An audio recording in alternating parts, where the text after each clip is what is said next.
Assalamualaikum warahmatullahi wabarakatuh. Perkenalkan, nama saya Anissa Duyanti, program studi manajemen. Di sini saya akan menjelaskan keadilan dalam bisnis dan hak-hak pekerja. Dengan mata kuliah Etika dan Hukum Bisnis, dosen pengampu Bapak Natalius Peter Sipasulta, Eskom, MMSI. Mohon izin Bapak.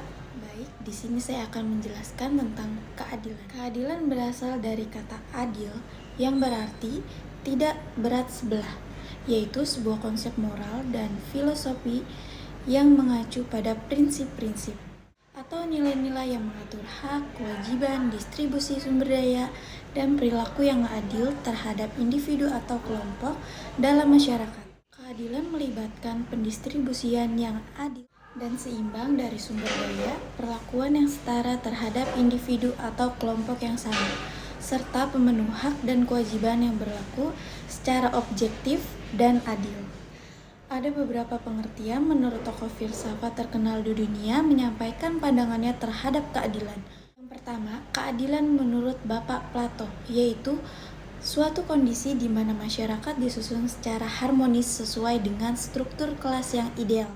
Kebijaksanaan dalam kepemimpinan dan peraturan tugas dan hak-hak yang sesuai bagi setiap anggota masyarakat menjadi sebuah konsep yang berkaitan dengan keadilan menurut Plato.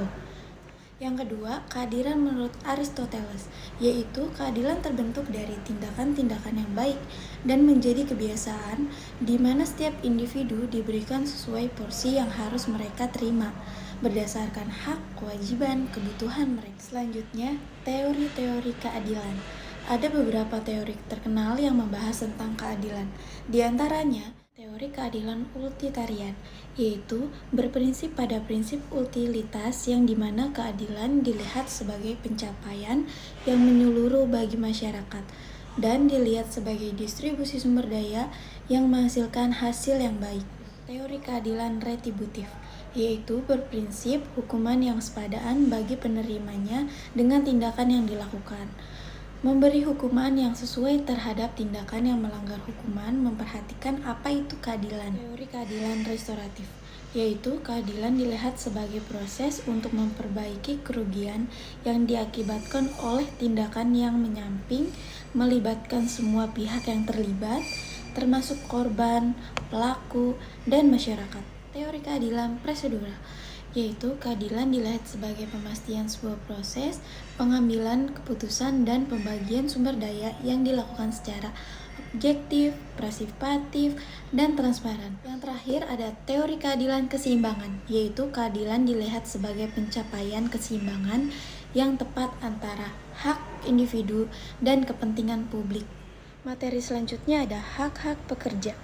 Hak-hak pekerja menyatakan serangkaian hak yang dimiliki oleh pekerja dalam hubungan kerja dengan perusahaan.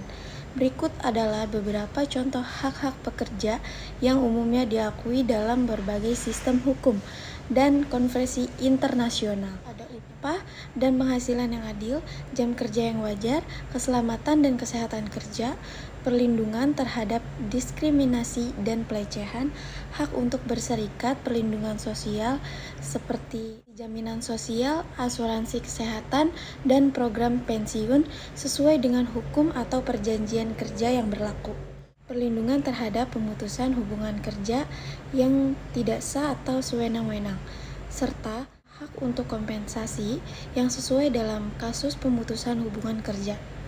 Dengan mengetahui apa itu keadilan dan juga hak-hak pekerja, selanjutnya kita juga harus mengetahui hal berikut.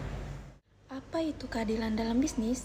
Keadilan dalam bisnis mengacu pada prinsip-prinsip dan praktik yang adil dan etis dalam interaksi bisnis. Keadilan dalam bisnis melibatkan perlakuan yang sama dan adil terhadap semua pihak yang terkait, termasuk pemilik bisnis, karyawan, pelanggan, pemasok, dan masyarakat. Hal ini melibatkan penghormatan terhadap hak-hak, nilai-nilai, dan kepentingan semua pihak yang terlibat dalam kegiatan bisnis. Nah, mengapa keadilan dalam bisnis dan hak-hak pekerja itu penting? Keadilan dalam bisnis dan hak-hak pekerja penting karena beberapa alasan. Yang pertama, tanggung jawab sosial. Bisnis bertanggung jawab untuk menjalankan operasional mereka dengan cara yang adil dan bertanggung jawab terhadap semua pihak yang terlibat, termasuk karyawan mereka. Memastikan hak-hak pekerja dipenuhi adalah bagian dari tanggung jawab sosial bisnis yang bertanggung jawab. Keadilan dalam bisnis dan hak-hak pekerja adalah bagian integral dan prinsip-prinsip etis dalam berbisnis. Kepatuhan hukum, keadilan dalam bisnis dan hak-hak pekerja juga penting untuk mematuhi peraturan hukum yang berlaku dalam lingkungan bisnis. Bagaimana keadilan dalam bisnis dan hak-hak pekerja dapat diterapkan dalam praktik bisnis? Keadilan dalam bisnis dan hak-hak pekerja dapat diterapkan dalam praktik bisnis melalui langkah-langkah berikut ini. Yang pertama, kebijakan dan prosedur yang adil. Bisnis harus memiliki kebijakan dan prosedur yang adil dalam mengelola karyawan, termasuk dalam hal pengajian, promosi, penilaian kinerja, dan pengelolaan konflik. Kompensasi yang adil. Karyawan harus diberikan upah yang adil dan setara. Nah, setelah memaparkan penjelasan tentang keadilan dalam bisnis dan hak-hak pekerja, bukan berarti keadilan itu dapat diterapkan secara mulus dan berjalan lancar. Pasti ada aja oknum yang tidak menegakkan keadilan dalam bisnis di sebuah perusahaan. Oke, sekian penjelasan dari saya. Jika ada yang kurang, saya minta maaf. Dan jika ada yang lebih, tidak usah dikembalikan karena saya ikhlas. Kalau ada kesalahan, mohon dimaafkan. Kalau ada yang sayang, mohon diungkapkan. Sekian, terima kasih. Wassalamualaikum warahmatullahi wabarakatuh. Bye-bye.